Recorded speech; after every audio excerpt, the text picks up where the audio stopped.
पल के लिए रुककर ये सोचा है कि जिस राम को पूरी दुनिया श्रद्धा से दशरथ नंदन कहती है, क्या वे सच में केवल राजा दशरथ के ही पुत्र थे?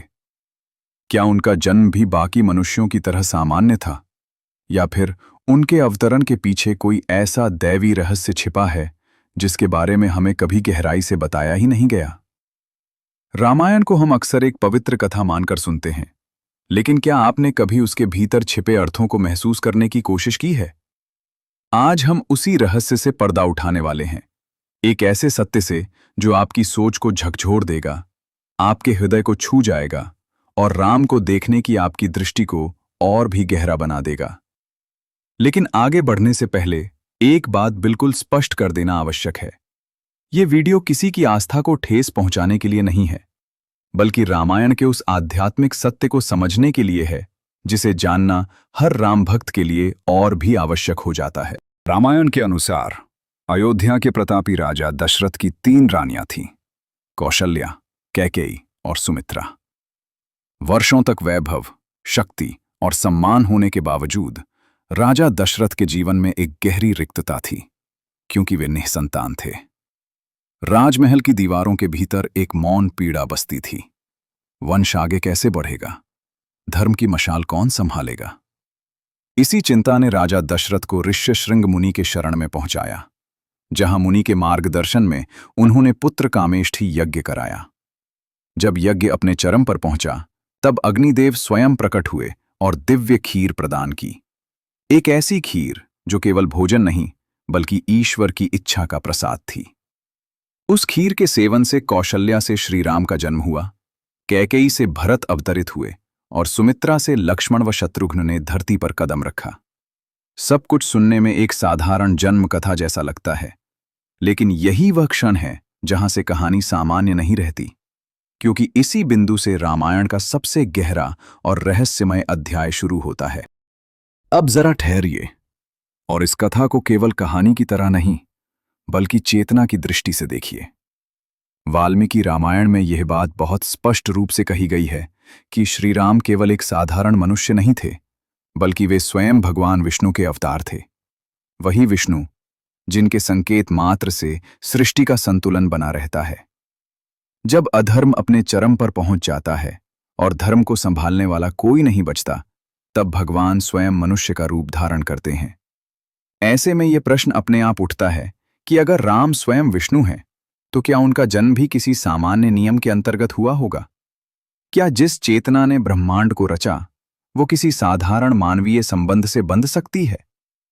यही वो क्षण है जहां राम का जन्म एक ऐतिहासिक घटना नहीं, बल्कि एक दैवी अवतरण बन जाता है।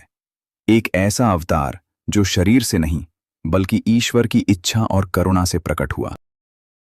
शास्त्रों में कहा गया है कि जब धरती पर अधर्म अपनी सीमाएं लागने लगता है, जब सत्य दबने लगता है और धर्म की आवाज कमजोर पड़ जाती है, तब भगवान किसी को भेजते नहीं, वे स्वयं अवतार लेते हैं।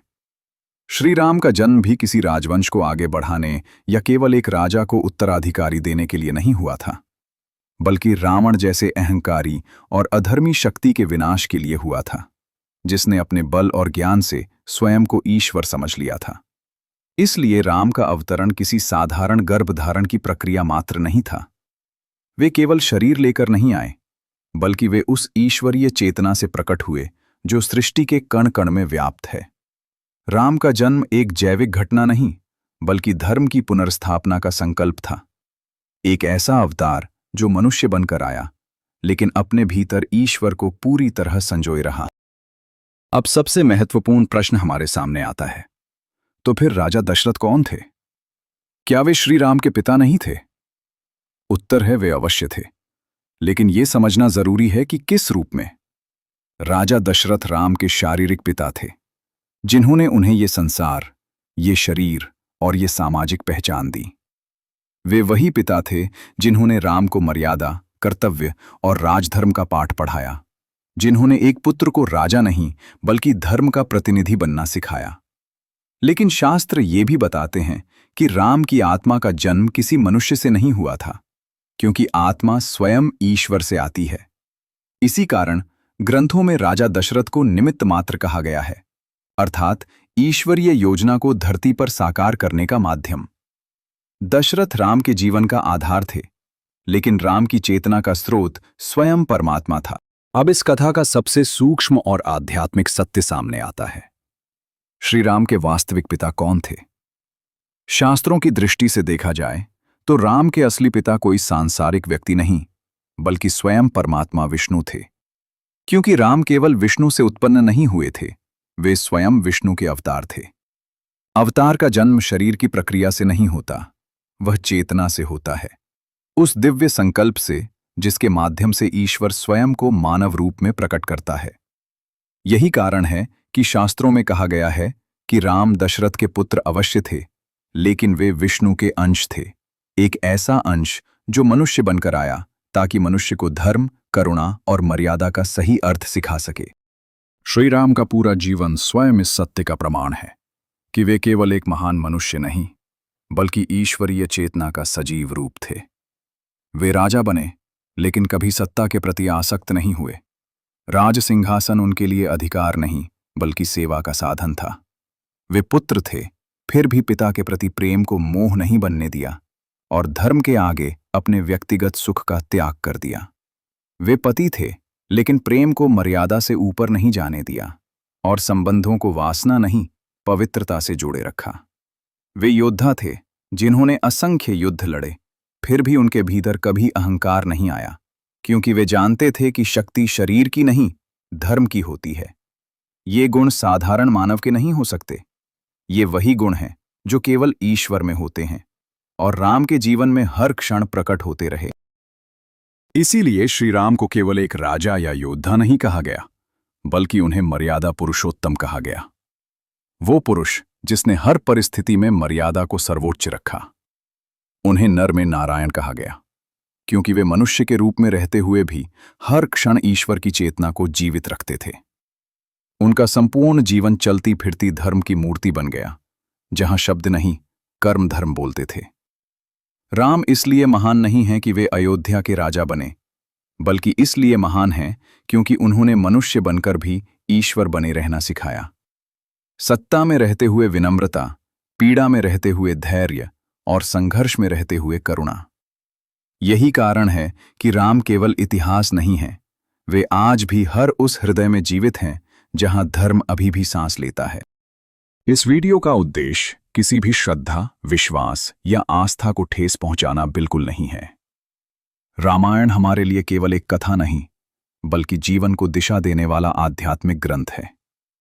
यहां प्रस्तुत विचार शास्त्रों की गहराई और आध्यात्मिक दृष्टि को समझने का एक प्रयास मात्र है, ताकि हम श्री राम को केवल एक ऐतिहासिक पात्र नहीं, बल्कि एक दिव्य चेतना के रूप में महसूस कर सकें।